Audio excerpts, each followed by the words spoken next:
会のご挨拶まだでしたよね。あなたのお父様が作り上げたそうふさわしい。お前に俺が葬れるのか？ Okay, so I don't know if I'm alone on this, but who else at the end of the episode yelled out like, Sakayanagi, do not threaten our boy?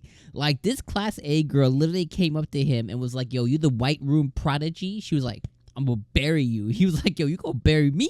I was like, oh my gosh. It's like, I don't know, don't do it. I literally was like, don't threaten him, don't do it. So this episode was fantastic, by the way.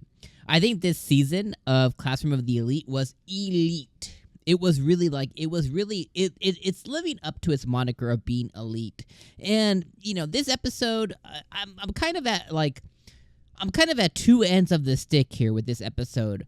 Part of me was like, okay, this is perfect. We definitely capped off the end of this storyline, right? This storyline to me, and maybe you viewed it differently, so let me know in the comments. But essentially how I viewed this storyline was, this was Class C versus Class D. This was RYUUEN versus Ayanokoji, right? And I feel like this episode really kind of capped all of that off. Now, the opposite side of that stick is I feel a little unsatisfied because some of the things that I wanted to see, although we got nuggets, we got little nougats of hints and stuff to come, was, you know, a lot of the Kei stuff, a lot of the 𝐒𝐴 stuff, right? A lot of the Horikita stuff, and they were all hinted at this episode, and I'll touch base on them.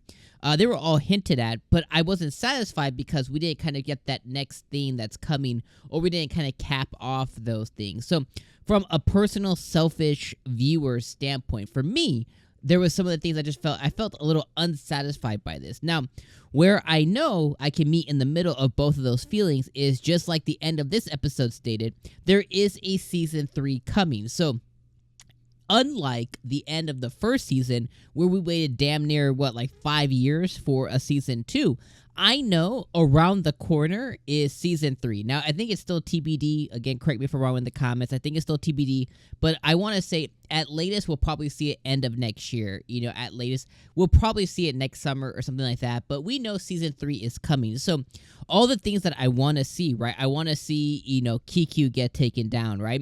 I want to see where this threat from Sakayanagi is going to come from. I want to see where her knowledge is of the White Room. You know, what I know that her dad had some inner workings there, and she's pretty well informed, so I kind of want to see where that's gonna go.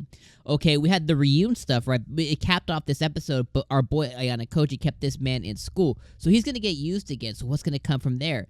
Horikita now entering, you know, student council. Is he gonna be able to use her as a pawn through student council, right?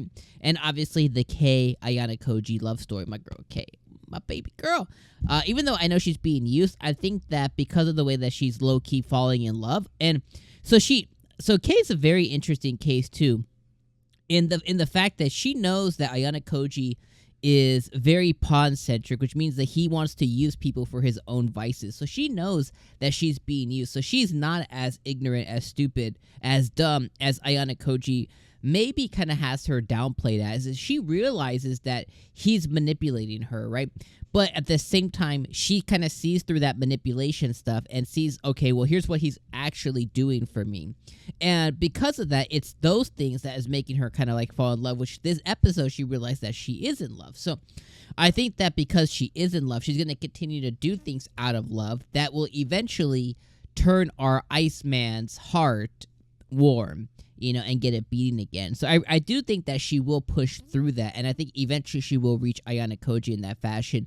Now, for him, I think it'll be a subconscious. I don't think it'll be very evident to him until he's kind of acting on certain feelings, which we want to see more. But overall, I mean, at the end of the day, they capped off the story really well, and I really want to see what's going to come, and I'm glad that there is a season 3. So I touched on a lot of things already, so let's kind of break them down. So the first part is all about the RYUUEN stuff, right? RYUUEN's contemplating dropping out of school. He got effed up. Like, dude he got effed the F up, right?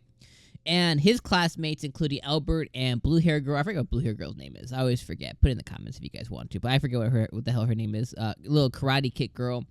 She still has a thing for RYUUEN, obviously, right? So now he realized, okay, he's going to be used. Ayanokoji basically realizes that he can still use him.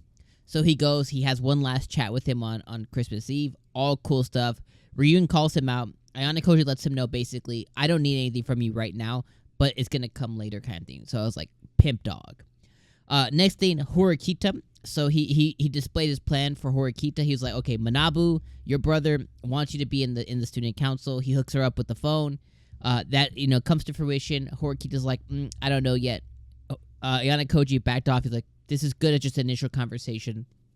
I think there's a lot of benefits to her getting into the student council as far from a pure power standpoint, and I think it's going to be very beneficial to them as well. So I think that was all cool.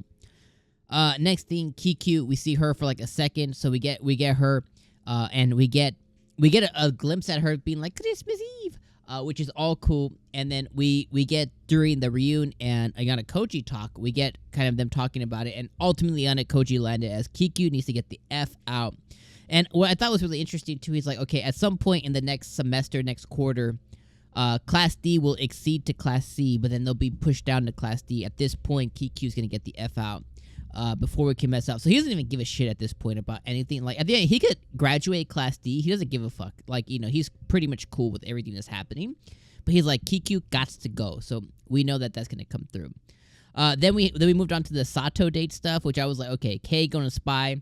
Sato basically told Kei all her plans. Kei bullied herself into it with like a double date. Very cool stuff. One of the questions that I had during this episode, though, and I kind of made a little simple note here, was, at the end of the day, Ayanokoji explained he's closed off, he doesn't have feelings in that way, he sees people as tools, yada yada yada. I wrote down, does he have cardinal desires though? I mean, from like our carnality of a desire basically to get it on. You know what I mean? Like, at the end of the day, I think he has a need that isn't being filled. So I'm wondering when he's gonna break and get that filled. Will it be Kei? Will he use others like Sato? Will he use others like Horikita? Will he use others like maybe one of the girls from Class B? He has a lot of different options in that realm, and I wonder if we're ever gonna see him flick one of those options open. Maybe like open one of those doors. And I don't need anything like 18 plus rated or anything. Just a little hint that he maybe use somebody in that sense as well, I think would be a pretty cool thing to see. And maybe that's weird to say, but I think that'd be a cool thing to see from a viewer standpoint. Then the date goes on, it's over. Sato, she went and she confessed to Ayanokoji, basically said, ain't gonna happen. But in that place, he pimp daddied because Kei was spying. He got out the PIMP card, and he was like, Sato would never be a replacement for you. I was like, God damn, son. They exchanged gifts, really cute stuff.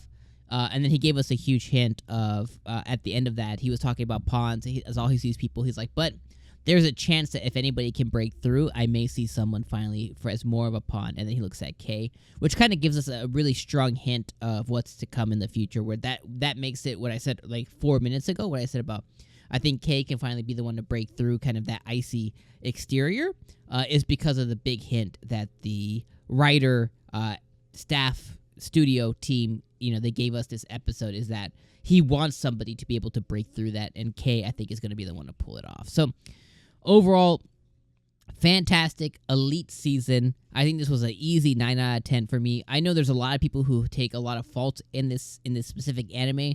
I enjoyed the ride completely.